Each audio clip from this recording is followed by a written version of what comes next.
কোরবানির গোস্ত দিয়ে রসুলের সবচেয়ে পছন্দের একটি খাবার বানানোর চেষ্টা করবেন। আপনারা তো অনেক ধরনের রেসিপি বানান। আল্লাহর হাবিবের একটা চমৎকার রেসিপি আইটেম ছিল যেটা আল্লাহর হাবিব ইসলাম পছন্দ করতেন। রসুল সাল্লাল্লাহু আলাইহি সাল্লাম রুটির সাথে এটা করতেন, এটা খেতেন এবং সবচেয়ে পছন্দের ছিল।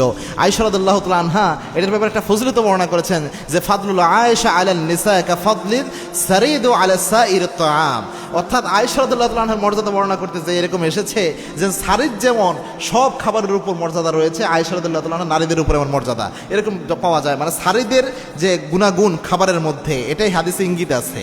আবার আল্লাহর হাবিব সাল্লাল্লাহু আলাইহি ওয়াসাল্লামের একটা বর্ণনা পাওয়া যায়। আল্লাহর হাবিব সাল্লাল্লাহু আলাইহি ওয়াসাল্লামকে একবার দাওয়াত দেওয়া হলো, আল্লাহর হাবিবের সামনে গোস্ত দেওয়া হলো এবং রুটি দেওয়া হলো।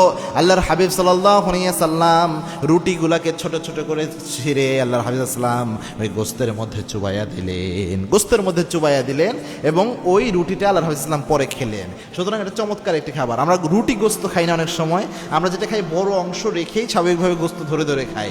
তো রসুলের পছন্দ ছিল অন্যভাবে। আল্লাহর হাবিব যেভাবে খেতেন একবার খেয়ে দেখেন, অনেক সুস্বাদু এটা। আল্লাহর হাবিব যেটা করতেন এই ক্ষেত্রে ওই রুটিগুলো ছোট ছোট করে টুকরা করতেন, ছোট ছোট করে টুকরা করে যে গরুর গোস্ত বা সবজি জাতীয় জিনিস অনেক সময় থাকতো এটার মধ্যে চুবাইয়া দিতেন, সব পুরো একদম ঝোলের মধ্যে চুবাইয়া দিতেন। অল্প মশলা জাতীয় তরকারি এটার মধ্যে চুবাইয়া দিয়ে অনেকক্ষণ কিছুক্ষণ রাখতেন।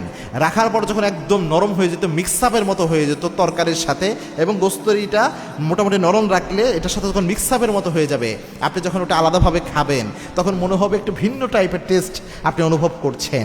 এই জিনিসটা আপনার অনুভবে আসবে এবং আল্লাহর হাবিব এটা পছন্দ করতেন এভাবে খেতে।